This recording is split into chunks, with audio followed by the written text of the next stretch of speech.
د ابلیس بندونه. یوه قصه مې اورېدلې د یارانو د ابلیس د اولادونو شیطانانو. یوه ورځ ابلیس راټول کړل اولادونه، د چا 100 و د چا 1000 کاله عمرونه.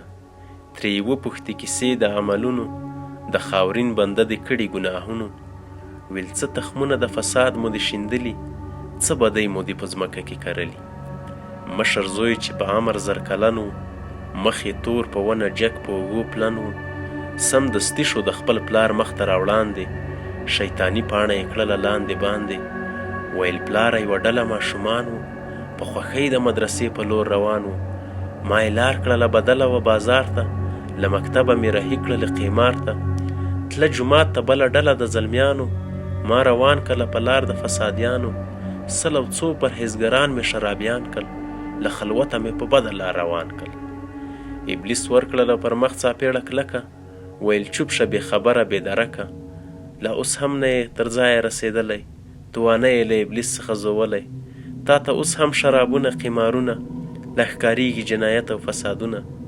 هی افسوس چې په تا تېر شول 1000 کلونه، له خپل پلار نه دې وانخیستل پندونه. دوهم زوی شو را د مخه، ویل پلاره کېنستلی پر ځای نه یمه بېکاره. پرې به نږدمه چې یو سړی په لار وي، چې ژوندی یم همیشه به مې دا کار وي. ډلې ډلې مې له لارې دي ایستلي، څوک مې غلا څوک مې زنا ته هڅولي.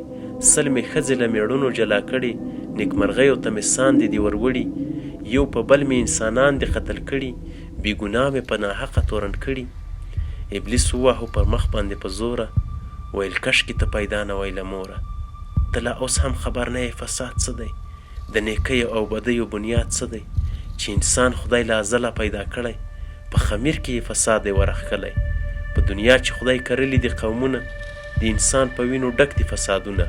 که په ځمکه شیطانان وي او که نه وي، که دامونه د شیطان وي او که نه وي، انسانان به وي اخته په بدو چارو. دا دنیا به ملامال وي له بدارو. خبردار چې نوم د قتل څوک یاد نه کوي، په نامه د قاتلانو زړه ښاد نه کوي. ما د قتل نوم دنیا ته دی راوړی، ما د ورور په چاړه ورور دی حلال کړی. ما حابل دی په قابل باندې وژلی، ما د خون او قتل تخم دی کرلی.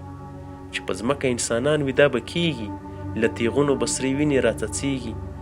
هغه زوی چې تر ټولو کشیری و، هم خوارځواکی هم په ونه ټیټ ګردی و.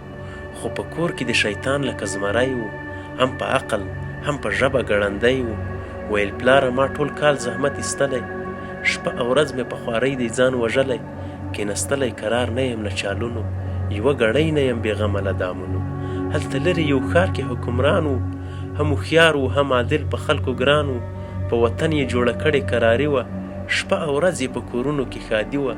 ما راپورته یو نااهله کړل د ښاره، د قدرت مې ورته جوړه کړله لاره. اوس په ښار کې دا نااهله حکمران دی، یو ناپوه دی په ګونګۍ ژبه ګویان دی. په وطن کې عدالت نشته ستم دی، خوښي نشته واویالي دي تور ماتم دی. نه میلې شته نه سازونه نه جشنونه، نه زلمي او پیغلې ګډ کوي رقصونه. نه هوسۍ غوندې ښکلې نجونې غورځي، نه خندا د چا په شونډو باندې ګرځي. چې هوښیار دی نن سبا ورنه کوچیږي، د حاکم له لاسه مینه سپیره کیږي. له خوښیه ابلیس ورکړله چغاره، اخ تر خوله دې شم قربان زویه هوښیار. زوی د ستا په شان ښایي ابلیس پلار ته، شرمنده دې وي مشران د ستا کردار ته. چې نااهله په وطن کې په قدرت وي، تباهي به یې لیکلي په قسمت وي. اوس په خپله د یو بل په لاس قتلیږي، اوس په خپله د انصاف تله ورکیږي. نه تمیز د ښو او بدو به اوس کیږي، نه په شرم نه ګناه به څوک پوهیږي. نه به لاس د چا ګریوان ته ورسیږي، نه ظالم به له مظلوم څخه بیریږي. نه په داد به څوک رسیږي د خوارانو، نه به اوري څوک فریاد د مظلومانو. قاتلان به ګرځي سرې سترګې په ښار کې، بې ګناه به قصاصیږي په بازار کې. چې د چا په سر کې سترګې د لیدو وي، ورته مخ به د ناورین او جنازو وي. د چا عقل چې انسان غوندې په لار وي، یا په دار لکه منصور یا به سنګسار وي. چې نااهله واکداران چیرې پیدا شي، د تیارو شي ورته مخ د ورځو شاشي. که مو نه سړیږي زړه په انسانانو، که تباه غواړئ نړۍ د بندګانو، که اورونه ابدي غواړئ بچیانو، که دوزخ مو وي مطلب د دې خاکیانو، که تل غواړئ پاچاهي د شیطانانو. واک ضرور دی د نااهله حکمرانو، واک ضرور دی د نااهله حکمرانو.